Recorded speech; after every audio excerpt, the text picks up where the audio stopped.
Berarti Gimana kabarnya ini, Dek?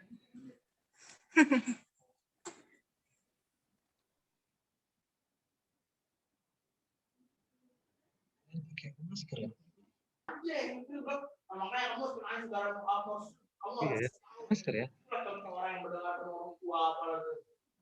Makanya gue udah ngomongin lagunya begitu besok. Itu kata Pak Tung malah, emang kalau saudaramu begitu kamu harus begitu. Kalau saudaramu begitu baik, berarti gue ikutin nggak? Iya lah. Ikutin lah kalau saudaramu salah, kamu nggak ikutin. Ini udah mau pikiran sempit. Mungkin dari mana sempit itu namanya gue ikutin ajaran orang tua kan ya? Halo, titik 3, apa kabar? Ada namanya soalnya.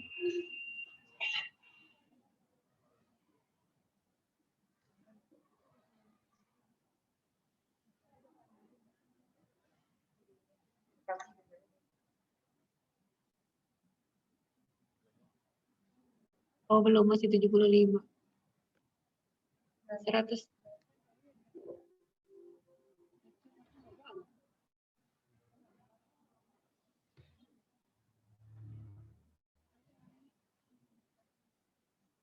Yang review aja. Review.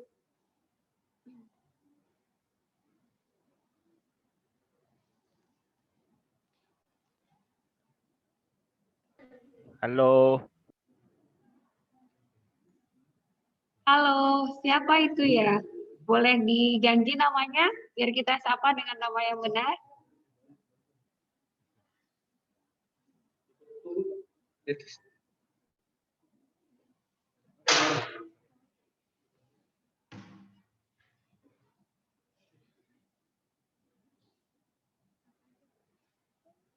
Shalom Permata, apa kabar hari ini?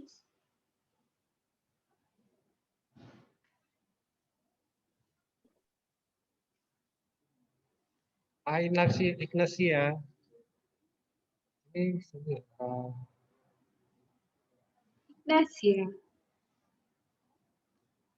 Ignas.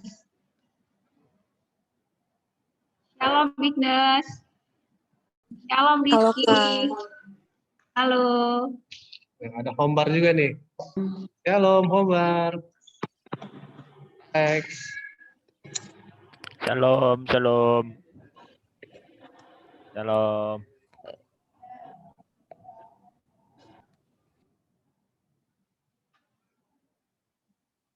Yang mau pada ngobrol boleh kok. Open audionya aja. Kita belum mulai secara resmi, jadi boleh sapa-sapa teman-teman yang udah ada di sini. Halo Dwita, Dwita baru nyalain juga ya? Iya tahu. Betul juga dia. Wah, ada Bang Eko. Widih. Ada Bang Tampan, Bang Jago. Halo Bang Alex.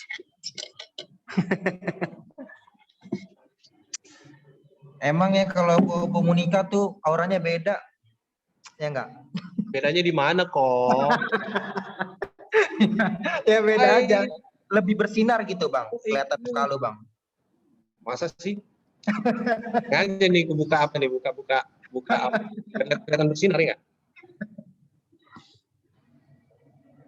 Bang Mix kemana Bang Niko ya? Iya, Bang Niko nih belum nongol ya. Makanya abang telepon lah. Biasa kan kalau abang yang telepon langsung diangkat sama dia langsung mau dia.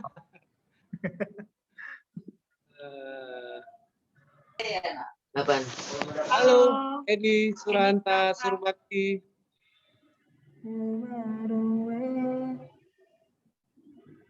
Rame ya.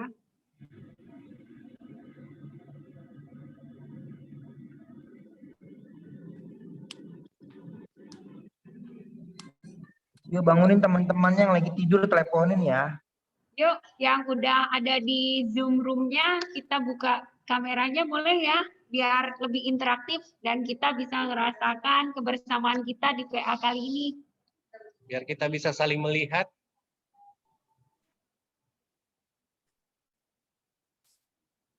Halo Benny, apa kabar? Bang Beni. Oh, Bang Beni. Ya. Lettingannya Eko. Letting ya, satu letting ya? Bang Eko. Kalian tes audio, kalau misalnya nggak keberatan, mungkin bisa sambut kata-kata shalom dari kita ya, Bang ya? Iya. Shalom Shalom Permata. teman Permata. Shalom. Open Shalom, aja Bang. audionya. Shalom. Shalom. Ya, seneng nih, rame nih PA Permatanya Priok nih. Ya, banyak ya. Hmm. Banyak yang pasti banyak yang bertanya-tanya nih. Ini kakak yang pakai baju merah ini siapa ya? Gitu ya. Iya, siapa sih? Nah, Kenalin tunggu dulu. dong. Itu Bang Niko lagi mau datang, mau masuk tuh Bang Niko. Iya, sabar ya. Bang Niko udah masuk. Halo Bang Tuh Niko. kan. Bang Niko. Halo, Bang.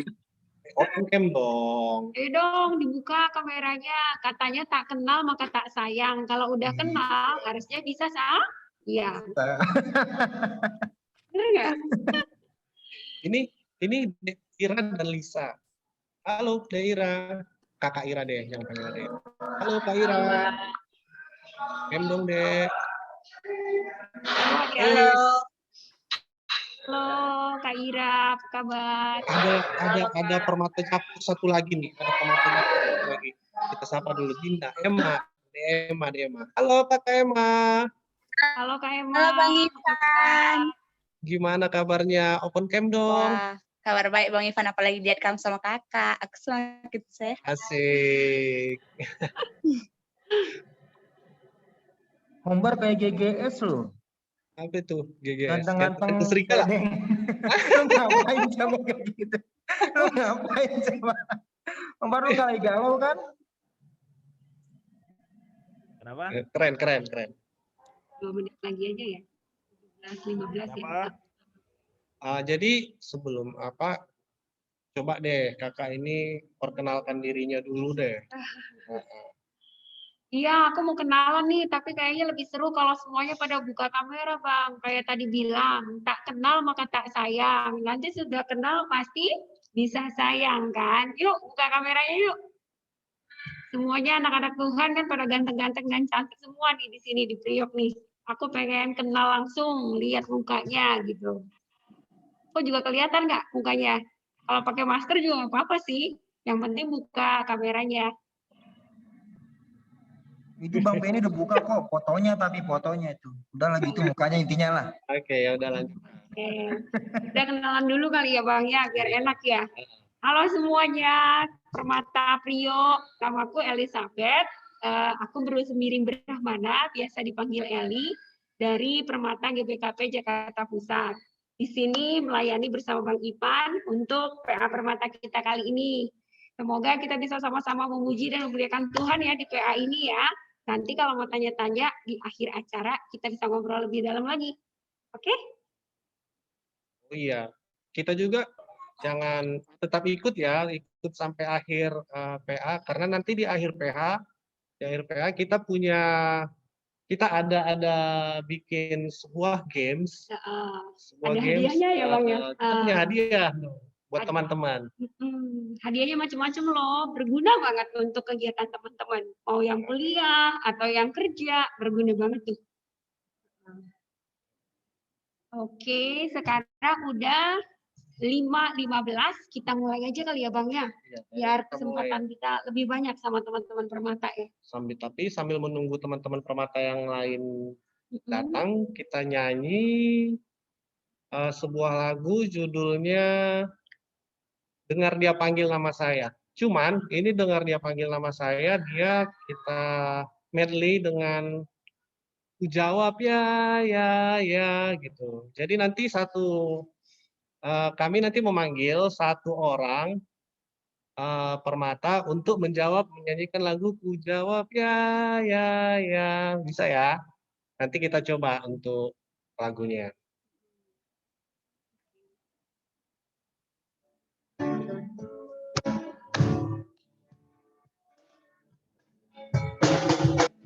Dengar Dia panggil nama saya. Dengar Dia panggil nama namamu.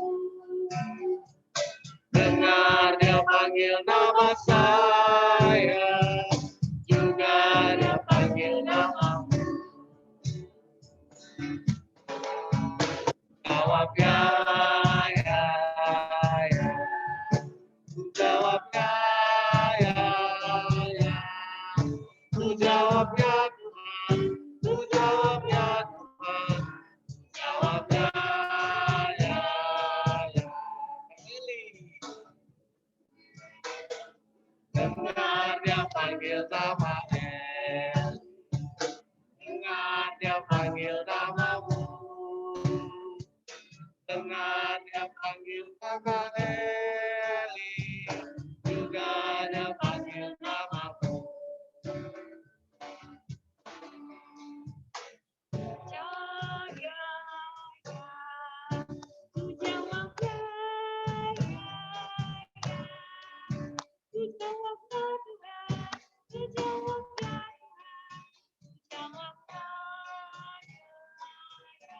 Ruben Tariga,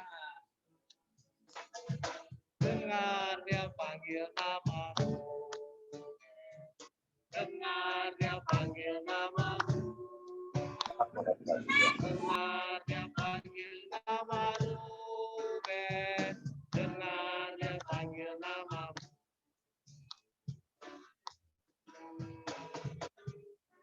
Open mic dong Ruben. Ayo Ruben, unmute dong. Kenapa, Kak?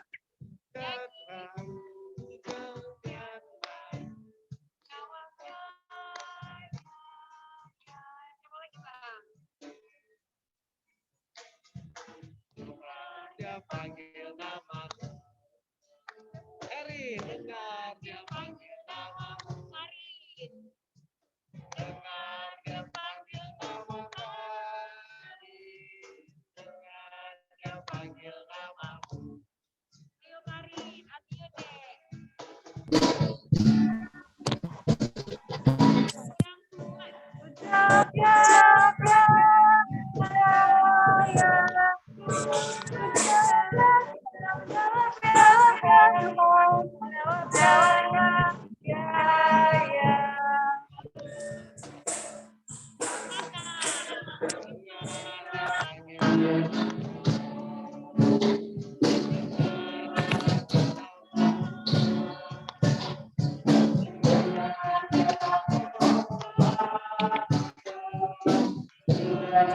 Semua bermata tuh, dijawab ya.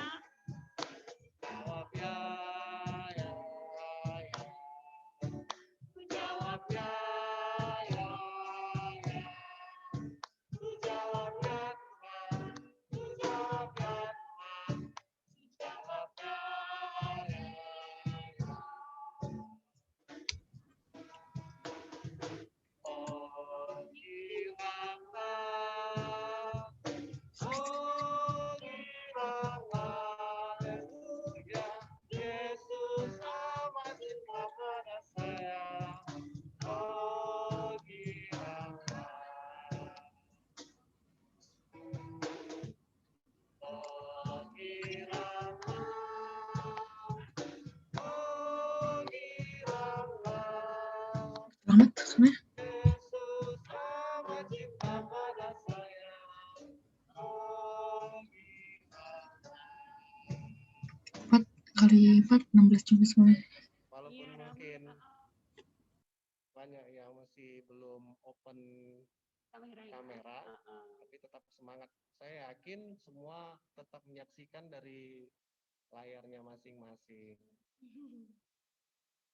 Untuk kayaknya kita harus nyanyi lagi deh sekali lagi ya. Iya, kita buka lagi ya, Kita langsung untuk- ya, lagi untuk memecah keheningan kita. Ya. Sebelum kita memulai PA kita nyanyikan dulu satu lagu. Satukanlah hati kami.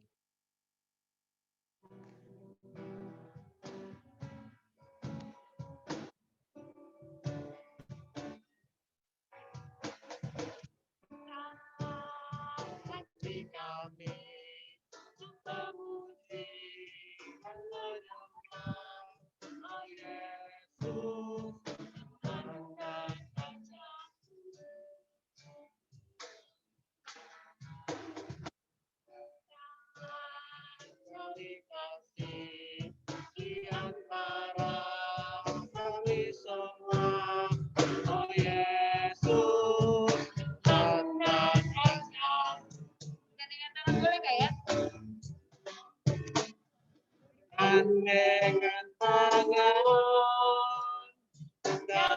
dalam satu hati, bergandengan tangan, dalam satu rumah, saling mengasihi di antara kami, keluarga kerajaan Allah. Gandengan tangan dalam satu kasih, bergandengan tangan dalam satu iman, saling mengasihi di antara kami, saling mengasihi keluarga kerajaan Allah.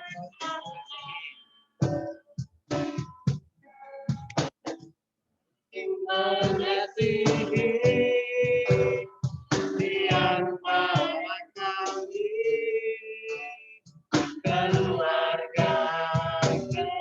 keluarga kerajaan Allah. Keluarga kerajaan Allah.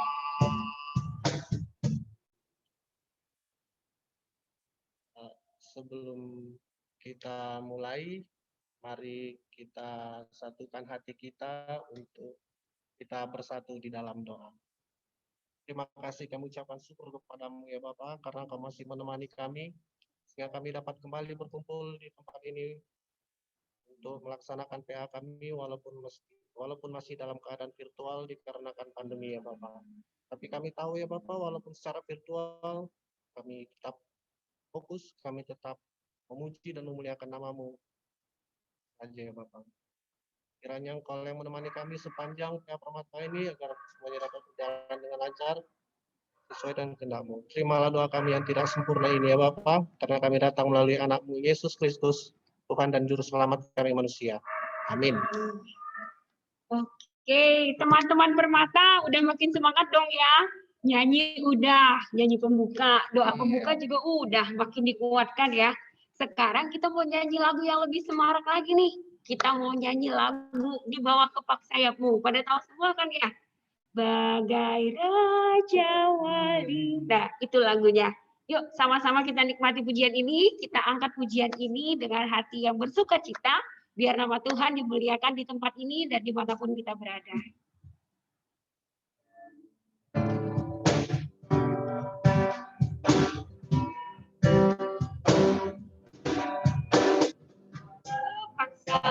Aku, Kau bawaku terbang tinggi, melintasi langit biru, bagaikan Raja Wali.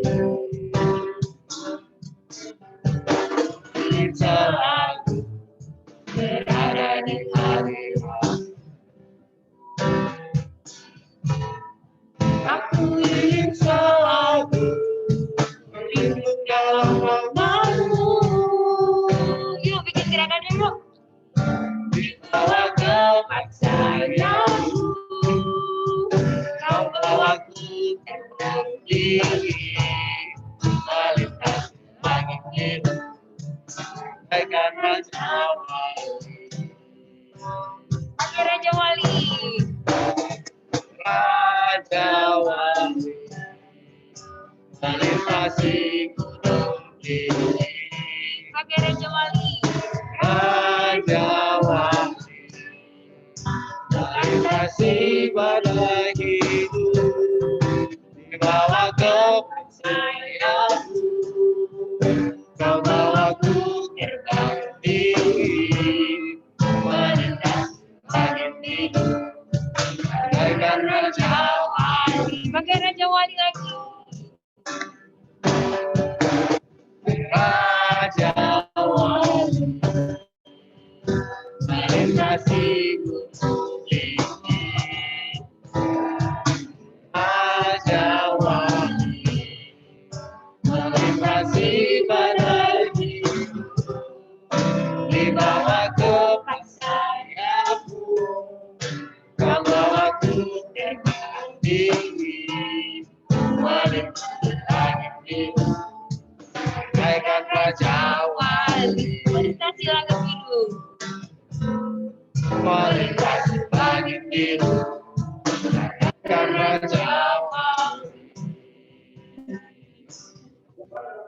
Oke. Teman-teman tahu nggak? Pernah lihat burung Raja Wali nggak? Yang membedakan burung Raja Wali dengan burung yang lain itu, burung yang lain itu kalau ada angin mereka terbang di bawah angin.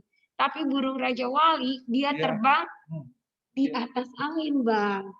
Jadi apapun persoalan dalam kehidupan, Tuhan itu pengen kita seperti burung Raja Wali. Kita bisa terbang dan menjadi pemenang di atas semua permasalahan yang kita hadapi. Ya nggak, Bang? Benar. Oke. Oke, teman-teman. Sekarang kita pengen lebih interaktif lagi dengan teman-teman di sini.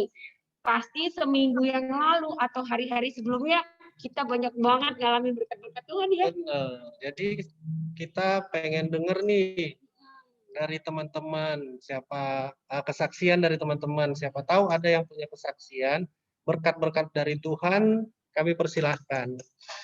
Siapa nih? Tuh, ada yang tadi udah mau berdiri tuh. Siapa ya? Putri kali ya. Putri, Iya, Putri udah kayaknya berdiri ada mau sharing nih. Tuh. Ayo, Dek Putri. Gimana? Oh. Skip. Siapa nih? Skip katanya ya. Kita coba ya. Kita lihat ada Hombar. Hombar bisa buka kameranya enggak? Halo, Hombar. Atau mungkin, oh ya, ada. Hombar. Hombar mau sharing enggak? Ada Ada gift yang mau loh dari di-sharingkan kita. Yang lain dulu aja, Kak. Yang lain dulu. Yang lain dulu aja. Bibi Atau ya, kita Bibi. minta siapa? Hombar mau ngomong? Mau nyanyi juga nggak apa-apa loh. Iya. Kalau misalnya mau nyanyi. Enggak, Bi, yang lain dulu aja. Oke. Panggil Bibi kan? Oke. Bang Niko kali ya? Bang Niko nih. Mana Bang Niko? Sama kayak Putri, Bang, skip dulu. Masa skip mulu sih? Bulan kemarin udah, Bang, yang lain gak Oh, udah kebagian, ya, Kak. kemarin udah ya?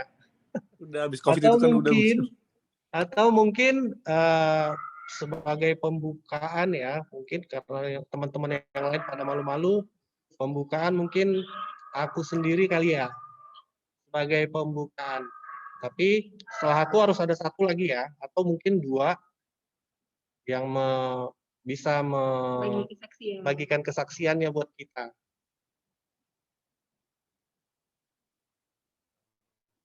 Jadi mungkin aku pengen bersaksi tentang ya jalan kehidupan kali ya, jalan kehidupanku ya. Mungkin kenapa aku bisa berdua. Tadinya sih yang disuruh itu aku sendiri, untuk jadi WL di acara PA Permata ini. Cuman karena nggak pernah jadi WL dan belum terbiasa jadi WL, sebenarnya aku selalu menolak. Biasanya aku selalu menolak biasanya. Tapi nggak tahu kenapa kali ini begitu pengurus Permata menyuruh saya untuk menjadi WL, saya nggak menolak, langsung mengiyakan. Wow, itu tadi waktu saya mau pergi ke gereja, saya berpikir dalam hatiku, kenapa ya? Ini kenapa? Ini ada apa? Kenapa kok aku bisa tiba-tiba menerima? Biasanya aku nggak pernah mau menerima loh. Belum pernah itu mau menerima, apalagi jadi WL. Dan nggak terbiasa. Dan kenapa aku ada kakak ini di sini, mungkin ya pengen sedikit ngasih bocoran kali ya, karena undangannya belum ada. Bocoran kali ya, mungkin ini calonku, kami mungkin dalam waktu dekat ini tanggalnya udah ditentukan, tapi undangannya belum kelar, belum selesai, jadi makanya belum bisa nge-share karena undangannya belum kelar. Rencananya kami mau nikah tanggal 25 dan 26 Juni, 25 pasu-pasu, 26 pesta adatnya. Dan perjalanannya bisa sampai ke sini itu mungkin nggak lama, walaupun nggak lama tapi penuh perjuangan. Karena awalnya sih nggak kenal dengan Kakak Eli ini nggak terlalu lama. Awal perkenalan itu dikarenakan pandemi. pandemi itu waktu bulan 12 akhir tahun nggak boleh pulang kan karena corona. Dan di tempat itu, di tempat kami tinggal, ketepatan hanya banyak kamar, ada 100 kamar karena saya kan kos di sini. Dia juga kos di sini. Terus buka tutup tahun bersama karena udah kenal sebelumnya, tapi belum pacaran. Akhirnya kita saling mendoakan. Awalnya kita itu masih belum ada rasa. Kita saling mendoakan jodoh kita masing-masing. Aku nanya sama dia, apa yang mau didoakan? Doain jodohku ya Bang. Aku juga begitu. Doain jodohku ya Bang. Wow. Ternyata doa itu didengarkan oleh Tuhan gitu. Tapi ya satu yang pengen aku tekankan, mungkin banyak teman-teman yang sudah kepengen merit tapi belum dapat jodoh, jangan takut, tetap berdoa. Karena Tuhan itu nggak tidur. Tuhan itu mendengar doa kita, hanya tinggal menunggu waktu saja. Wow, kalau ditanya umurku, jangan tanya deh, umurku udah banyak sekali doa yang lama sekali aku menanti jawaban doaku dari Tuhan. Jadi itu aja pesanku, tetap berdoa, yakin dan percaya Tuhan pasti dengarkan. Terima kasih. Terima kasih untuk kesaksiannya Bang Ivan yang udah di-share ke kita. Nah, kalau kita udah mulai dulu nih, Bang Ivan udah jadi pionir. Pastinya teman-teman juga mau dong sharing sesuatu. Berbagi itu indah loh. Nah, lebih indah lagi kalau misalnya kita share di sini nih. Tempatnya memang untuk kita saling memberkati gitu. Ya Bang ya? Iya, benar deh. Jadi kita semakin dikuatkan dengan kesaksian satu dengan yang lainnya. Yuk, yang mau share cerita ke kita boleh? Ada siapa nih ya yang kayaknya lagi buka kamera? Oh, ada Yohana. Yohana tuh lagi buka kamera kebetulan. Oh, Dekyo mau share sesuatu ke kita? Silakan Dekyo. Belum pernah soalnya aku dengar Dekyo.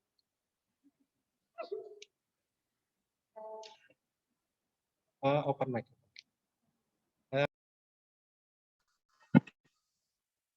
Shalom semuanya. Ya, kalau nggak pernah kesaksian ya Bang? Kayak pernah deh, tapi memang udah lama banget sih. Jujur, kalau aku tidak terlalu pintar berbicara sih, kayak bersaksi di tempat umum seperti ini, tapi aku coba. Jadi mungkin mau cerita soal kebaikan Tuhan yang aku alami sehari-hari sih saat ini. Puji Tuhan, aku masih di dalam keadaan sehat, keluarga juga semua sehat, dan puji Tuhan masih diberikan pekerjaan sama Tuhan. Tapi untuk soal pekerjaan, aku ada rencana teman-teman mau ngambil ujian tes P3K. Mungkin teman-teman yang di sini pernah dengar atau tahu. Dan mungkin aku kenalan dulu ya. Jadi kerjaan aku mengajar di sekolah, menjadi guru di salah satu sekolah swasta. Nah, cita-cita aku ingin mengajar di sekolah negeri. Jadi untuk itu aku mau mencoba tes yang sudah 2 hari yang lalu keluar, atau kemarin ya, keluar untuk jadwalnya, itu akhir Mei ini. Jadi akhir Mei, tanggal 30 Mei, itu akan ada formasi yang diberikan. Jadi nanti aku bisa milih di tanggal 30 Mei. Mungkin aku minta doanya sih untuk teman-teman semua, supaya setiap pilihan yang aku ambil dan persiapan ujian aku nanti bisa berjalan dengan lancar. Jadi bukan kehendak aku yang jadi, tapi kehendak Tuhan boleh terjadi atas masa depan aku gitu. Dan aku bersyukur juga untuk sekarang lagi menikmati teman-teman yang di Permata sih, kayak misalkan ini ada Bang Ivan yang tadi sudah sharing juga, dia mau jadi WL untuk pertama kalinya. Dan kemarin juga kita di Doa Permata ada Gita, ada teman-teman yang lain yang sudah mau ikut ambil bagian di pelayanan Permata. Aku bersyukur karena melihat teman-teman yang makin berani, makin mau belajar, dan bisa memanfaatkan satu komunitas yang kita punya di gereja, yaitu Permata. Seperti yang aku ini, jujur aku nggak biasa banget kesaksian hidup kayak gini di depan, meskipun via Zoom gitu kan, tapi aku mau coba gitu. Jadi itu aja sih yang mau aku sharingin. Puji Tuhan masih di dalam keadaan sehat dan sedang menikmati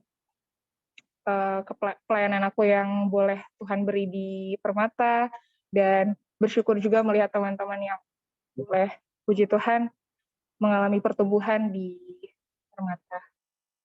Dan mohon doanya sih yang tadi untuk cita-cita aku di pekerjaan, ujian yang akan aku ikuti di tahun ini. Bujur, terima kasih. Tuhan berkati. Biasa ya, berkat Tuhan ya, buat hidupnya deh. Yo, ya Bang ya. Iya benar.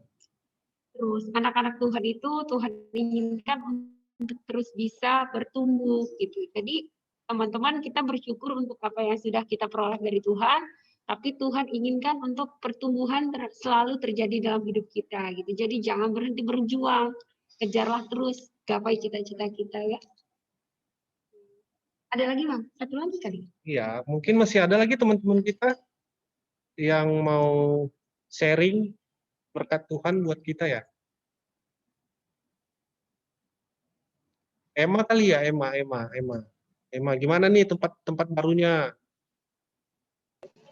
Udah Bang Ivan.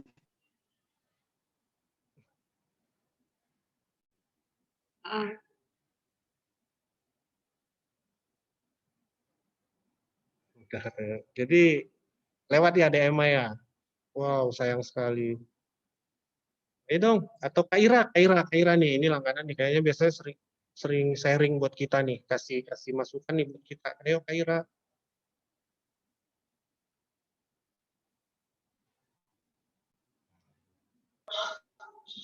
Bang, lagi di luar nih Bang, mohon maaf Bang. Kayaknya absen dulu ya Bang. Bisa nih Bang, katanya mau ada. Enggak. Absen dulu Bang, skip dulu ya. Tapi jujur aku seneng sih ngelihat Bang Ivan sekarang. Serius. Pokoknya aku doain Bang Ivan semoga bahagia selalu lancar. Amin. Terima kasih. Itu aja sih. Ira juga cepet ya, jangan lama-lama. Amin Bang. Amin. Jangan milih-milih. Masih satu periode lagi.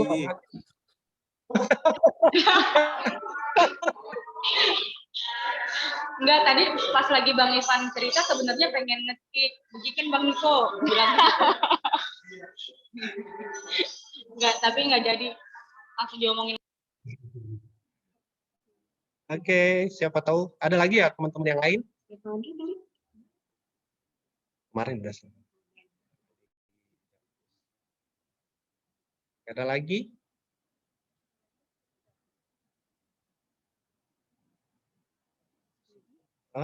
Sebelum kita untuk coba mendengar firman Tuhan, siapa tahu ada lagi.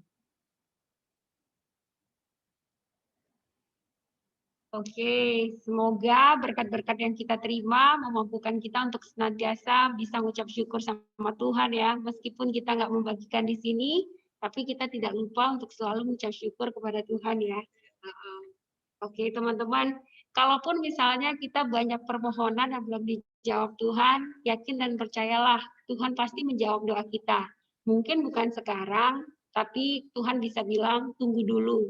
Karena itu kita harus sabar menanti jawaban Tuhan pada waktunya ya. Kita mau angkat pujian kita hari ini. Kita akan masuk dalam penyembahan kita untuk kita siapkan hati kita mendengar firman Tuhan. Kita mau angkat pujian, waktu Tuhan pasti yang terbaik.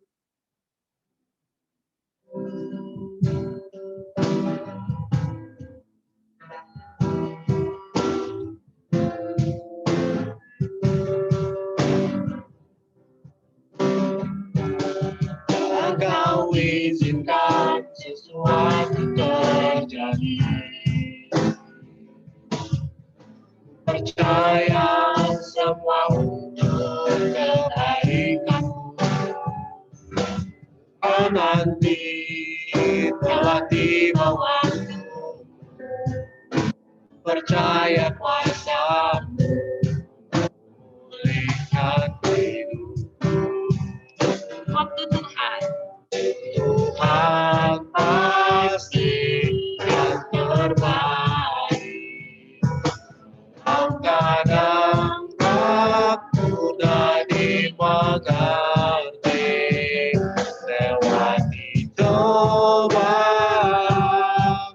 ku tetap percaya waktu pasti yang terbaik. Kita angkat pujian ini sekali lagi dan kita coba renungkan. Izinkan sesuatu terjadi.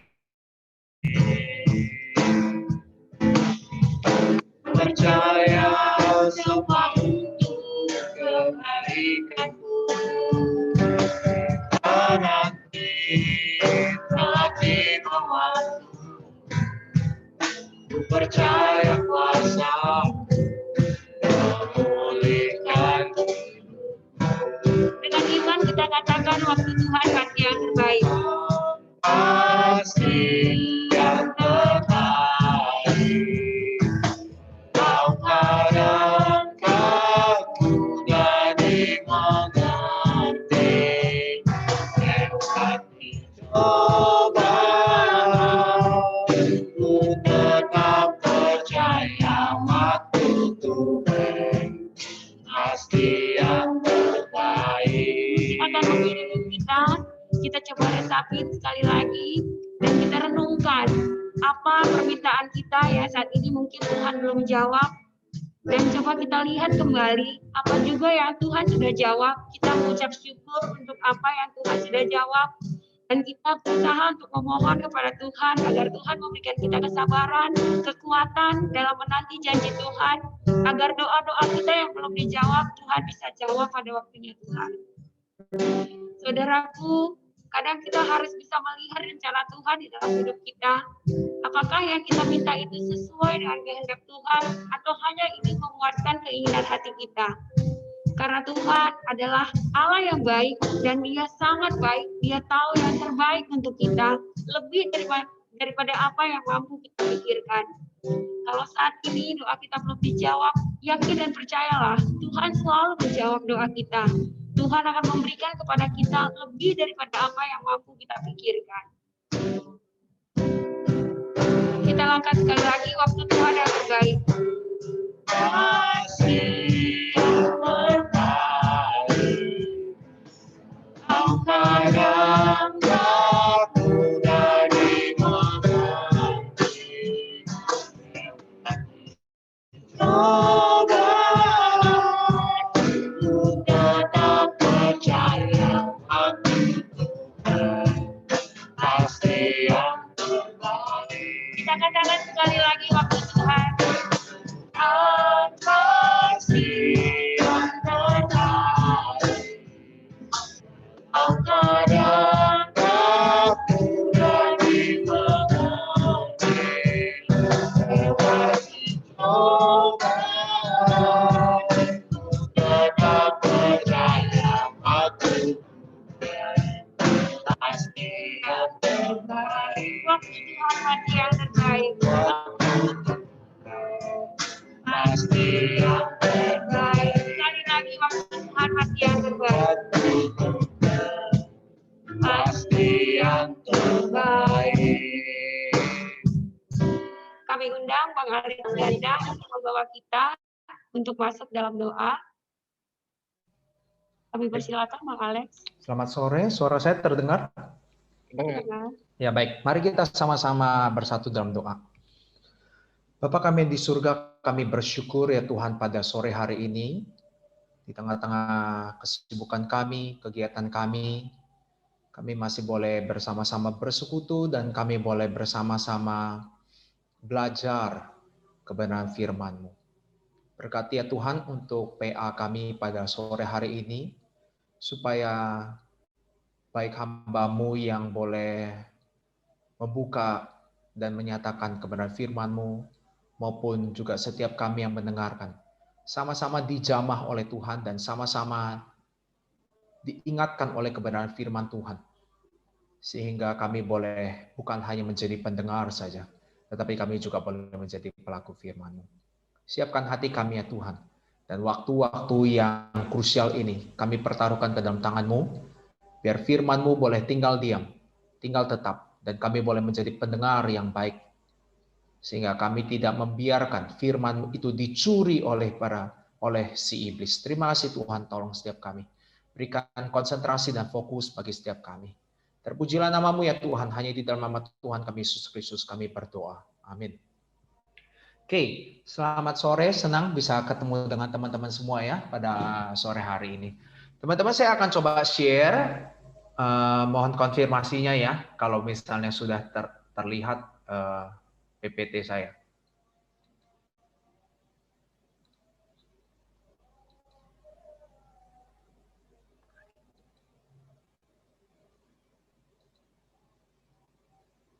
Apakah sudah terlihat?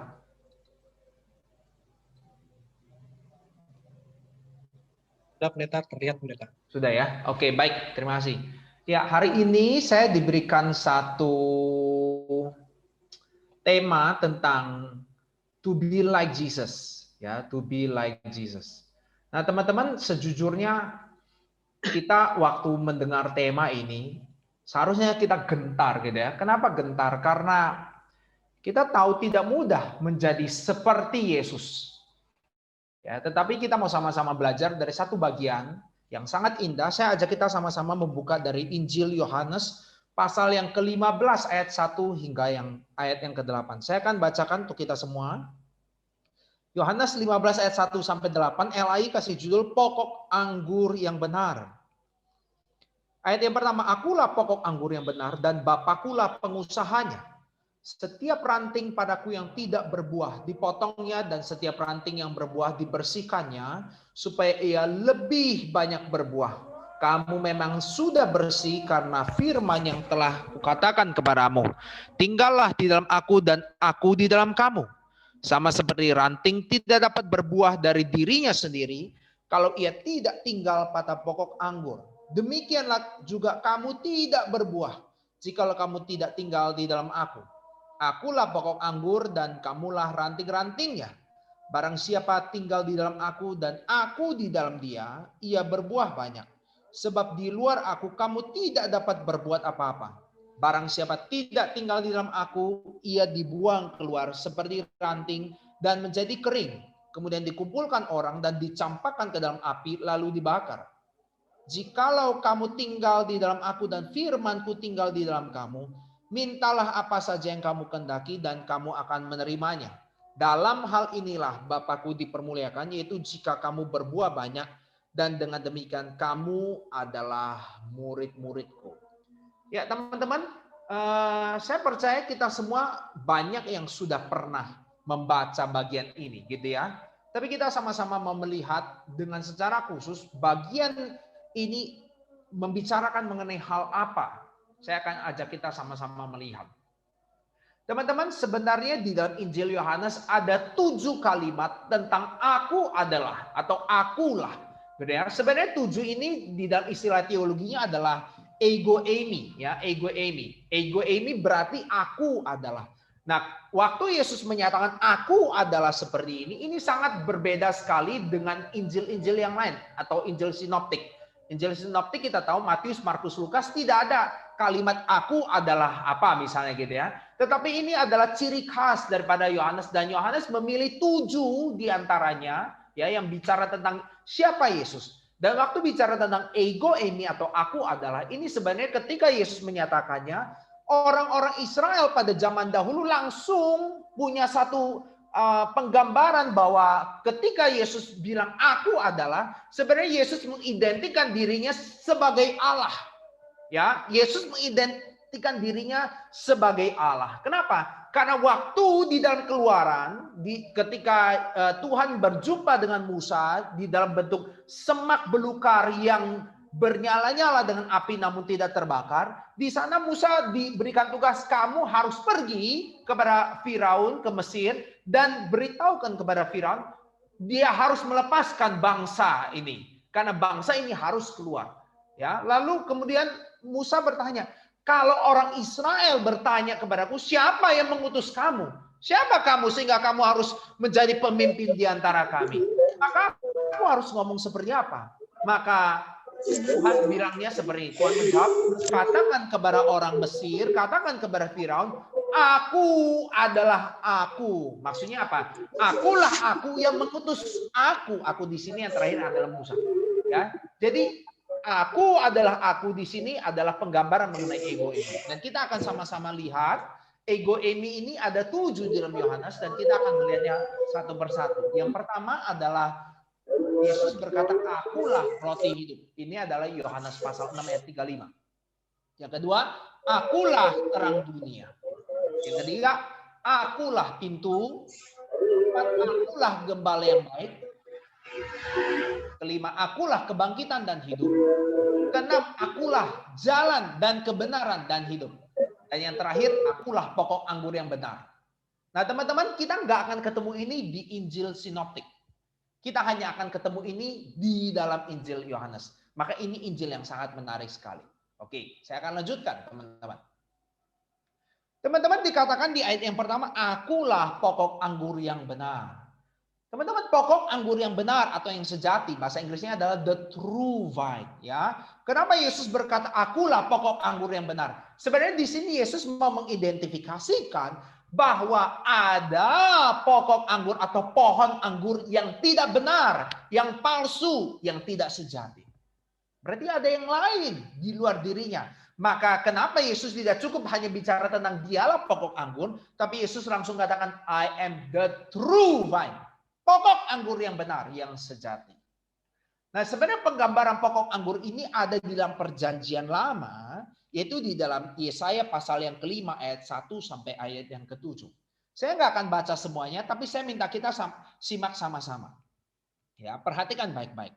Ayat yang pertama dari Yesaya pasal yang ke-5. Aku hendak menyanyikan nyanyian tentang kekasihku, nyanyian kekasihku tentang kebun anggurnya. Kekasihku itu mempunyai kebun anggur di lereng bukit yang subur. Ayat 2, ia mencangkulnya dan membuang batu-batunya dan menanaminya dengan pokok anggur pilihan. Ia mendirikan sebuah menara jaga di tengah-tengahnya dan menggali lubang tempat memeras anggur. Lalu dinantinya supaya kebun itu menghasilkan buah anggur yang baik. Perhatikan baik-baik. Waktu mau ditanam, dipersiapkan segala sesuatunya. Dia mencangkulnya lebih dulu, mempersiapkan. Lalu setelah mencangkul, menggemburkannya, lalu dibuang batu-batunya. Jadi semua penghalang untuk buat pohon anggur ini bisa bertumbuh dengan baik itu betul-betul dibersihkan. Maka dibuang batu-batunya. Lalu baru ditanami dengan perhatikan pokok anggur pilihan. Dia tidak menanami dengan pohon anggur sembarangan, tetapi dia mencari pokok anggur yang pilihan untuk ditanami. Setelah ditanam, dibersihkan, dan digemburkan sebelumnya, lalu dia mendirikan sebuah menara jaga di tengah-tengahnya. Untuk apa? Untuk memperhatikan, untuk mengawasi. Lalu ia menggali lubang tempat memeras anggur, mempersiapkan supaya kalau sudah siap dituai pohon anggurnya ini, buah anggurnya, lalu dia akan peras anggurnya.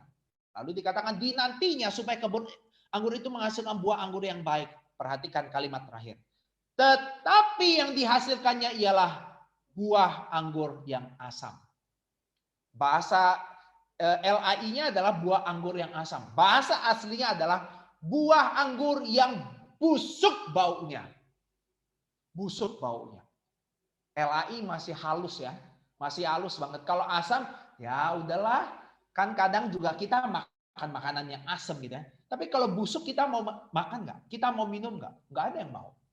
Jadi LAI masih halus sekali. Tapi terjemahan aslinya adalah buah anggur yang busuk baunya. Siapa kebun anggur atau pokok anggur ini? Pohon anggur yang rasanya asam, yang busuk ini. Yang si pemiliknya sudah mencurahkan kasihnya demikian rupa, tapi ternyata hasilnya adalah tidak seperti yang diinginkan. Malah hasilnya begitu buruk sekali. Perhatikan baik-baik. Ayat 7. Sebab kebun anggur Tuhan semesta alam ialah kaum Israel dan orang Yehuda. Jadi di dalam perjanjian lama ada penggambaran tentang pokok anggur. Dan pokok anggur itu adalah orang Israel, orang Yehuda. Tetapi hasilnya mengecewakan si pemilik pokok anggur. Maka di sini ketika Yesus mengatakan, akulah pokok anggur yang benar. Yesus menyatakan, aku adalah orang Israel yang sejati. Aku berbeda dengan Israel di dalam perjanjian lama. Israel perjanjian lama sudah gagal menjadi pokok anggur yang sejati. Tetapi aku di sini menggantikan pokok anggur yang di dalam perjanjian lama yang gagal itu. Maka Yesus katakan apa? I am the true vine. Akulah pokok anggur yang benar. Yang lama itu yang salah. Yang lama yang gagal itu sudah tidak mau dipakai lagi. Tetapi aku Israel yang sejati. Nah, perhatikan baik-baik di dalam Yohanes pasal 15 ini. Yesus bukan hanya menggambarkan pokok anggur sebagai pokok anggur yang sejati, tetapi di sini Bapa terlibat di dalam usaha daripada pokok anggur ini. Baik di Yesaya maupun di Yohanes, sama-sama pemilik daripada pokok anggur. Sama-sama yang empunya pokok anggur. Artinya, baik perjanjian lama, baik perjanjian baru di Yohanes, semuanya sama-sama bertanggung jawab pada Bapa yang mempunyai. Baik Israel, baik Yesus, sama-sama bertanggung jawab di hadapan Bapa karena Bapa yang punya. Lalu perhatikan, nah ini ada yang bisa baca nggak? Coba, saya minta seorang baca. Bisa? Oke, ini ayat 2-nya ya. Saya abaikan kalau nggak ngerti, nggak apa-apa. Saya hanya minta kita perhatikan kalimat atau kata yang saya highlight dengan warna merah dan warna biru. Ya, ayat 2-nya perhatikan. Setiap ranting padaku yang tidak berbuah dipotongnya. Potongnya itu adalah yang kalimat yang warna merah, kata yang warna merah. Itu adalah airei. Ya, dari bahasa Dari bahasa Yunani airei, tetapi pokoknya adalah airo, ya, tapi di sini pakai airei. Dan setiap ranting yang berbuah dibersihkannya. Dibersihkannya itu pakai kata kataire. Ya, jadi ada unsur airenya, tapi ada ditambah kataire. Ya, kataire. Supaya ia lebih banyak berbuah. Kenapa saya harus tunjukkan ini antara aire dan kataire? Perhatikan baik-baik. Sebenarnya di sini Yohanes, Injil Yohanes itu sering memakai permainan kata. Aire dan kataire juga. Ya, aire lalu ada kataire, tapi ditambah depannya ada kat. Jadi aire dan kataire. Jadi adalah sebenarnya baik aire maupun kataire sebenarnya adalah sama. Ya, aire itu dipangkas. Kataire itu kalau bahasa LAI di Alkitab kita dibilang dibersihkan. Tapi kataire sebenarnya adalah pengertiannya juga adalah dipangkas. Dibersihkan dengan cara apa? Dipangkas. Jadi dibersihkan bukan ambil lap, lalu celupin air diperes lalu digosok-gosok gitu ya. Kayak kita lap kaca. Enggak. Itu bukan. Jadi kalau saya mau pakai terjemahan yang lebih baik, terjemahnya seperti ini. Setiap ranting padaku yang tidak berbuah dipotongnya atau dipangkasnya, dan setiap ranting yang berbuah dipotong atau dipangkasnya juga supaya ia lebih banyak berbuah. Di sini nangkep nggak kalimat saya? Lebih nangkep nggak dengan kalimat saya? Sekali lagi ya, by the way, mungkin boleh nyalain ininya ya, mikrofonnya ya. Jadi ada interaktif juga gitu ya. Kalau nggak saya berasa kayak ngomong sendiri gitu ya. Jadi aneh juga gitu. Boleh mungkin ya teman-teman di unmute mikrofonnya, jadi kita bisa interaktif juga ya. Sekali lagi saya ulang. Setiap ranting padaku yang tidak berbuah dipotongnya atau dipangkasnya. Dan setiap ranting yang berbuah juga dipotong atau dipangkasnya supaya ia lebih banyak berbuah. Jadi saya tanya, baik yang tidak berbuah maupun yang berbuah, tindakannya apa? Dipangkas atau dipotong. Jadi artinya seperti ini. Artinya kalau tidak berbuah, proses yang dilakukan adalah pemotongan. Tetapi yang berbuah pun proses yang dilakukan juga adalah pemotongan atau pemangkasan.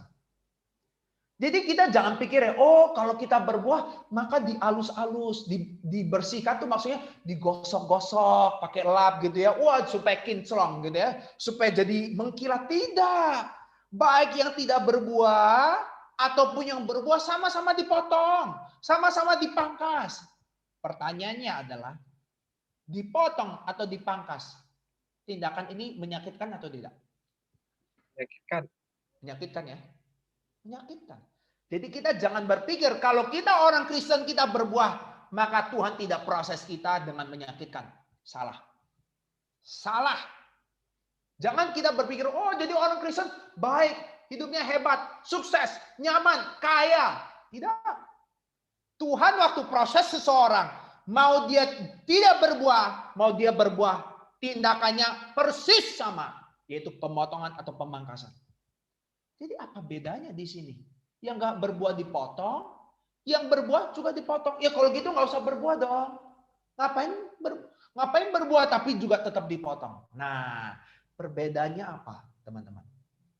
Perbedaannya adalah prosesnya sama, tapi tujuannya berbeda.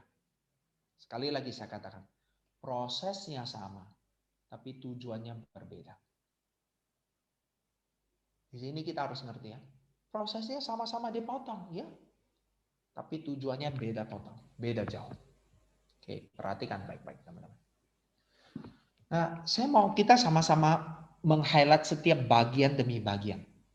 Ayat 3 dikatakan. Saya ulangin dulu sedikit ayat 2 tadi. Yang tidak berbuah dipotong. Tetapi yang berbuah dipotong juga. Tapi tujuannya tadi saya bilang, purpose-nya beda ya, yang sebelumnya ini. Tujuannya beda. Tujuannya apa?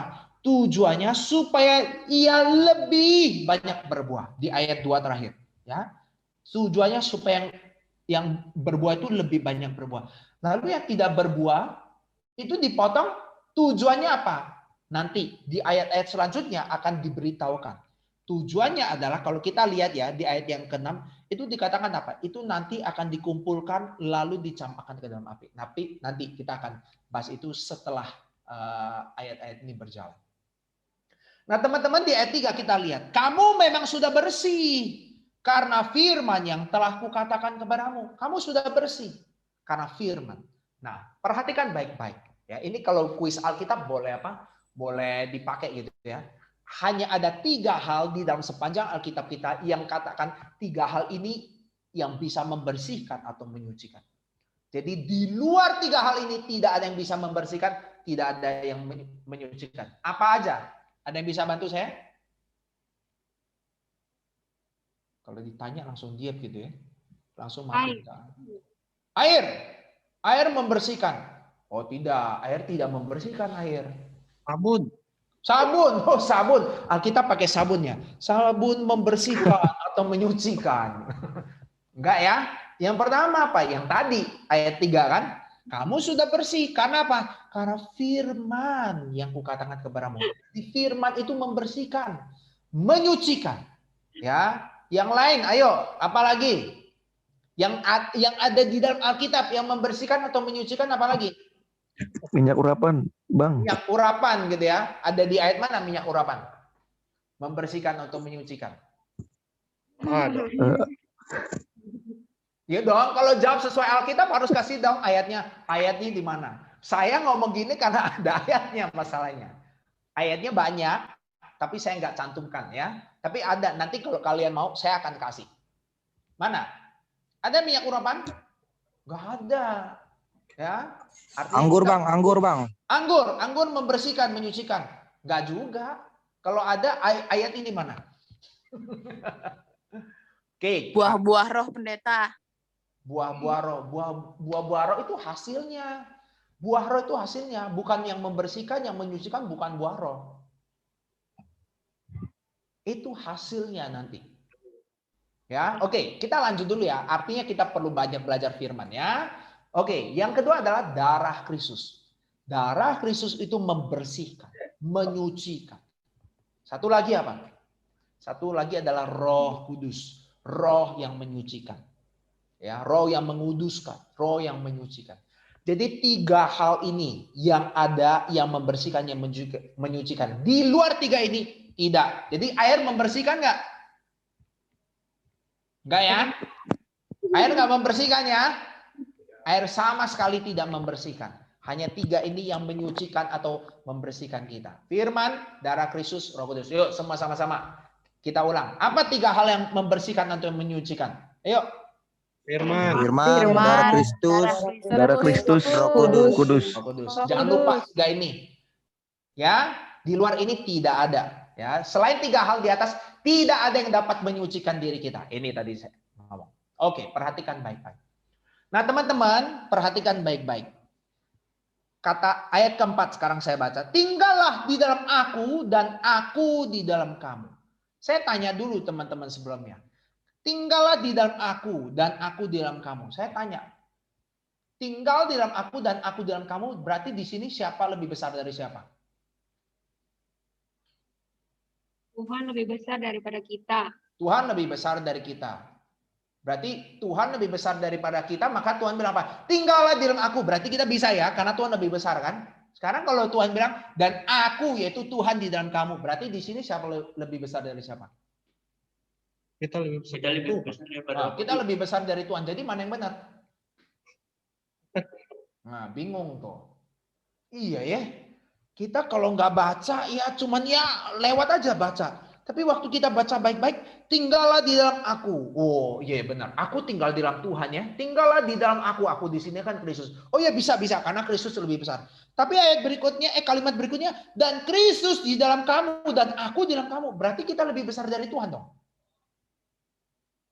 Jadi mana yang benar? Sama-sama besar. Oh sama-sama besar. Kalau sama-sama besar bisa tinggal nggak? Kalau kamu ya, kamu besarnya badanmu sebesar rumahmu, bisa sama-sama masuk nggak? Enggak. Nggak bisa. Kalau gitu nggak bisa sama-sama besar dong. Bingung ya? Bingung ya? Ya kalau bingung kita selesai sampai sini aja deh. Firman Tuhan membingungkan gitu ya. Iya, membingungkan, makanya kita perlu belajar. Kita perlu melihat baik-baik. Ya, kita perlu melihat baik-baik. Oke, saya akan lanjutkan, perhatikan baik-baik. Ya, istilah tinggal di dalam. Ya, nanti saya akan bahas apa maksudnya tinggal di dalam aku dan aku dalam kamu. Istilah tinggal di dalam adalah istilah yang paling sering dipakai di dalam Injil Yohanes. Kenapa? Karena hal ini untuk menyatakan kesatuan antara Yesus dengan Bapa.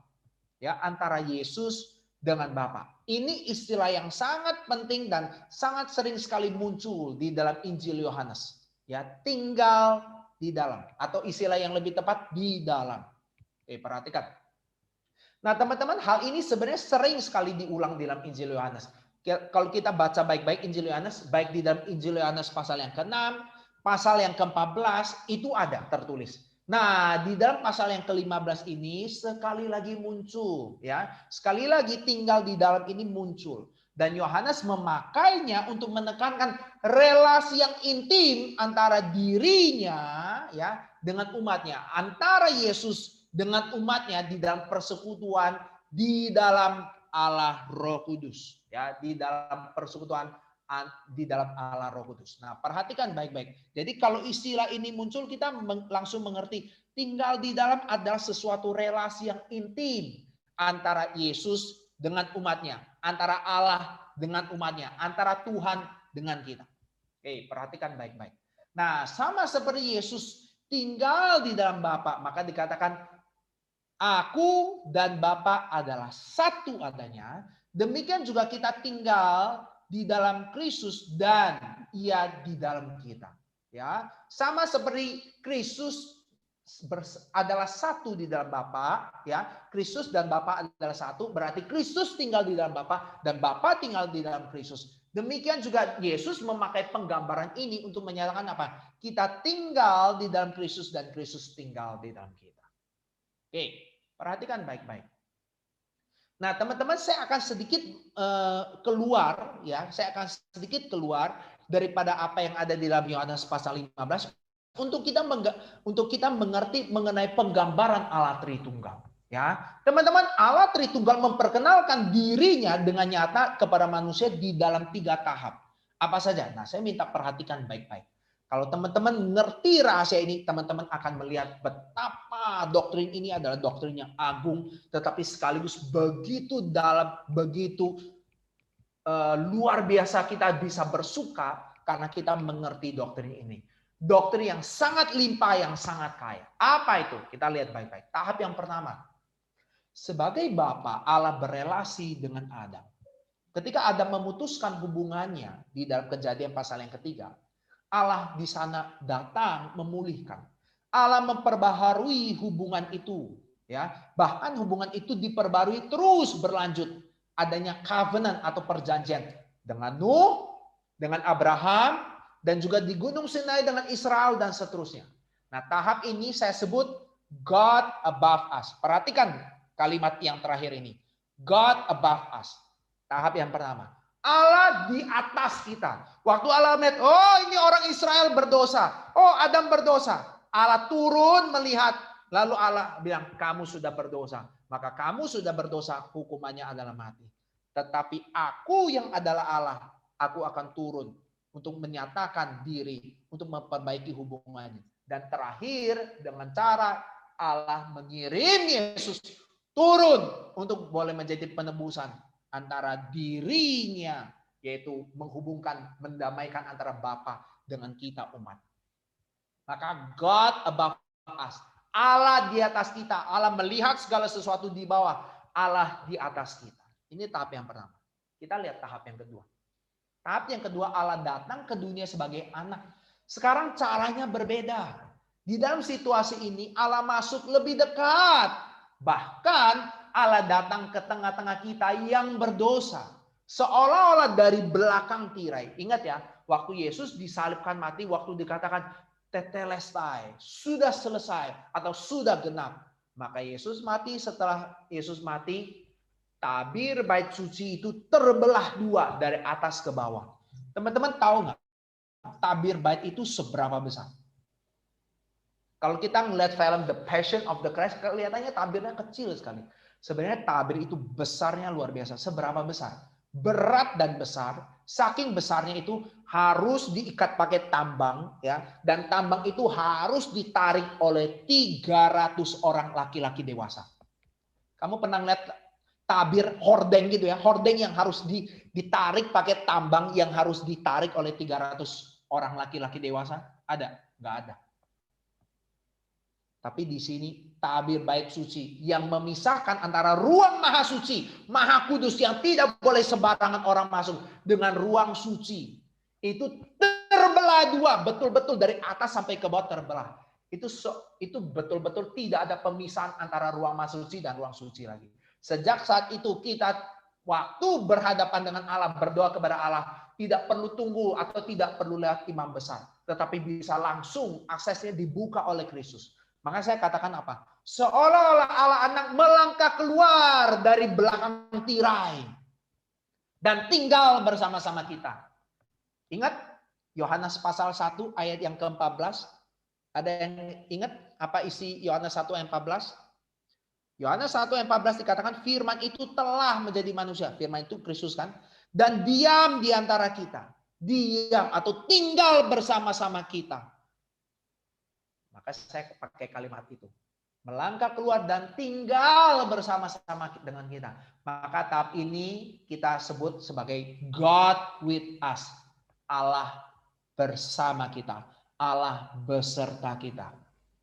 Ya, ini adalah tahap yang kedua. Tadi tahap yang pertama apa? God above us. God above us. Tahap kedua? God with us. God with us. Sekarang saya secara cepat tahap ketiga. Allah datang ke dalam diri kita sebagai roh. Dia masuk lebih dalam lagi. Dia datang dan bahkan bekerja serta tinggal di dalam kita. Dalam tahap ini disebut God in us. Allah Roh Kudus tinggal. Jadi Allah Roh Kudus tidak keluar masuk, tapi dia tinggal di dalam diri kita. Saya tanya, makin dekat nggak? Makin. Awal God above us, jauh. Tapi waktu Kristus turun ke dunia ini, God with us, Yesus bersama-sama selalu beserta dengan kita. Jangan khawatir, pergi ke seluruh dunia. Kenapa? Karena aku beserta dengan kamu. God with us, I'm with you always. Tetapi ketika Roh Kudus hadir, di sana bukan God with us, tetapi God in us, tinggal di dalam kita. Jauh lebih dekat, begitu dekatnya. Karena tidak ada lagi kita berhadapan muka dengan muka, tetapi Allah sendiri tinggal di dalam kita. Maka kalimat ini pakai apa? Tinggal di dalam aku dan aku di dalam kamu. Secara cepat kita perhatikan baik-baik. Maka jika kita coba kaitkan ini dengan Yohanes pasal yang ke-16 ayat ke-7. Saya bacakan ya. Yohanes 16 ayat ke-7. Kalimatnya apa? Dikatakan demi. Namun benar yang kukatakan ini kepadamu adalah lebih berguna bagi kamu jika aku pergi. Saya waktu baca bagian ini saya bingung luar biasa. Yesus bilang apa? Lebih berguna bagi kamu. Bagi kamu tuh maksudnya bagi kita, bagi murid-muridnya.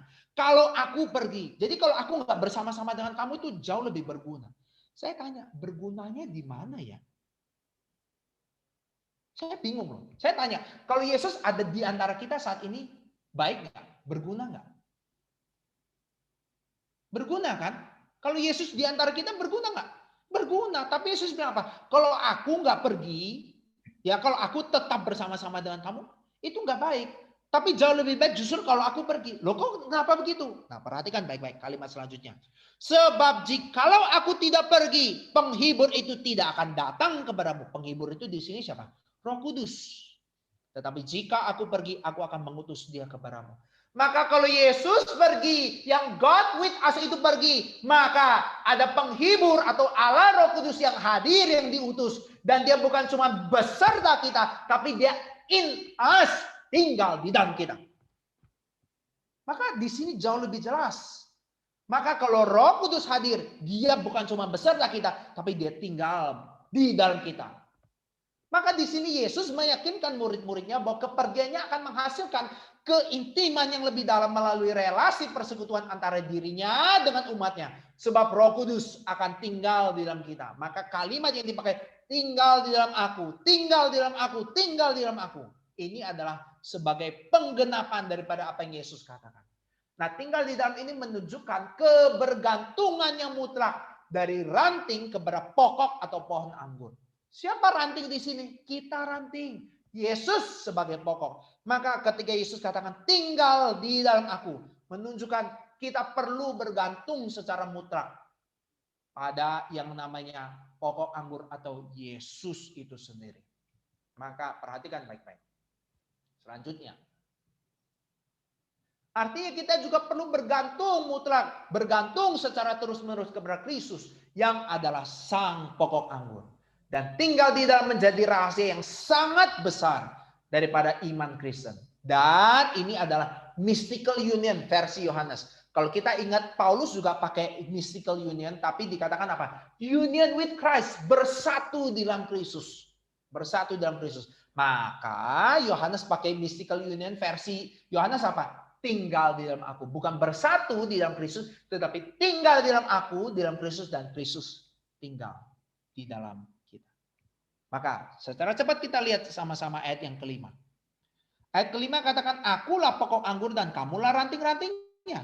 Barang siapa tinggal di dalam aku dan aku di dalam dia, ia berbuah banyak. Sebab di luar aku kamu tidak dapat berbuat apa-apa. Pertanyaannya adalah, benar nggak di luar Kristus kita tidak dapat berbuat apa-apa?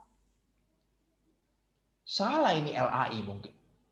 Masa di luar Kristus kamu nggak bisa masak sendiri, nggak bisa pergi sendiri, nggak kan? Maka bohong dong. Kalau kamu nggak tinggal di dalam aku, kamu tidak dapat berbuat apa-apa, nggak mungkin dong. Nah, saya akan ajak kita sama-sama lihat bahasa Inggrisnya ya. Saya pakai versi ESV, English Standard Version. I am the vine, you are the branches. Whoever abides in me and I in him, he it is that bears much fruit. For apart from me, you can do. You can do. Kalimatnya udah benar. You can do. Kamu dapat melakukan. You can do. Tetapi all you do is nothing.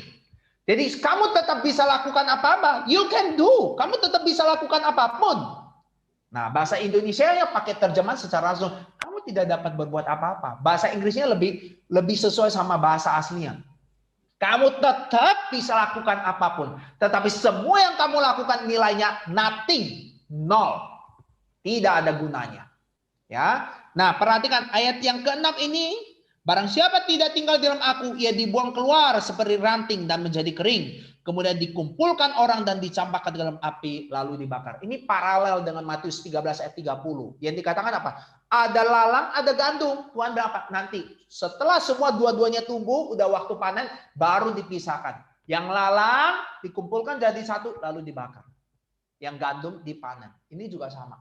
Yang ranting yang tidak berbuah dikumpulkan. Seperti yang tadi di ayat yang kedua ya. Ngapain? Dikumpulkan, dibakar ke dalam api. Ayat 7.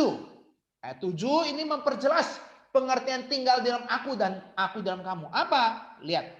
Jikalau kamu tinggal di dalam aku dan firmanku tinggal di dalam kamu. Jadi aku di sini yang terakhir yang aku dalam kamu adalah maksudnya firman tinggal di dalam kamu. Ya.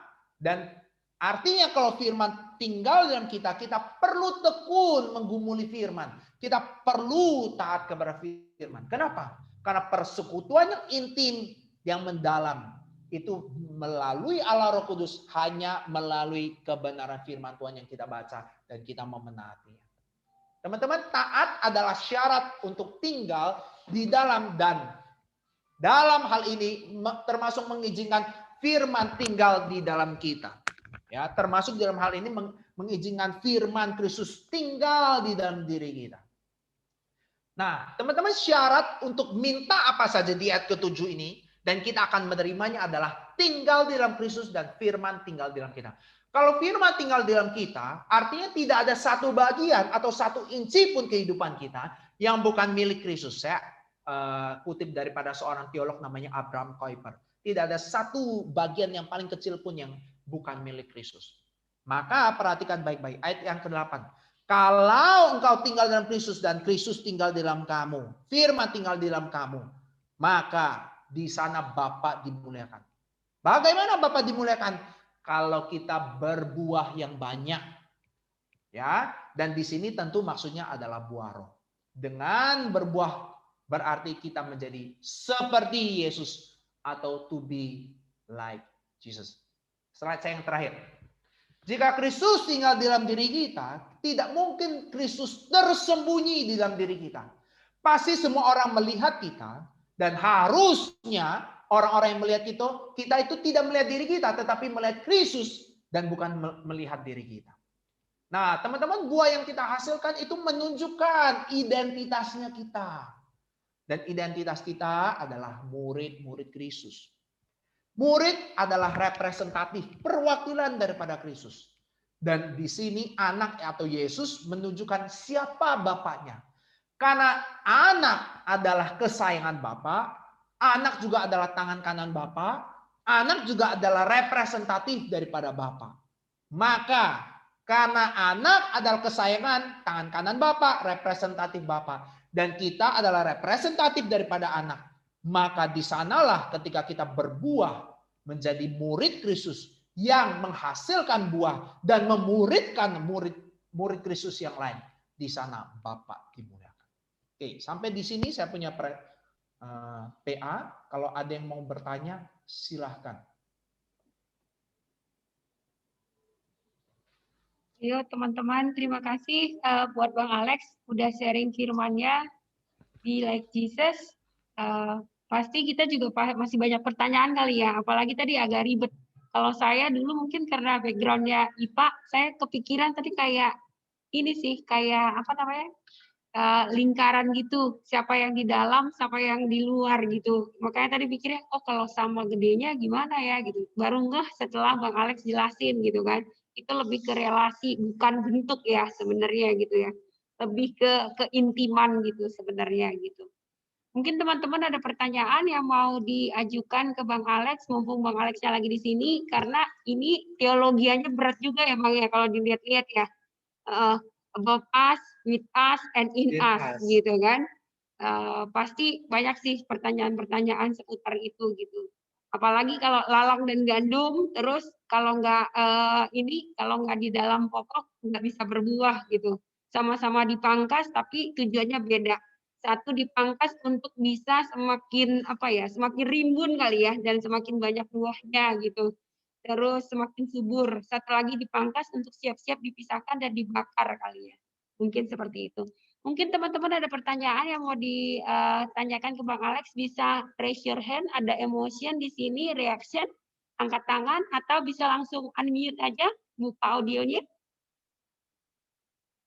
Atau bisa chat juga di fasilitas chat grup kita itu.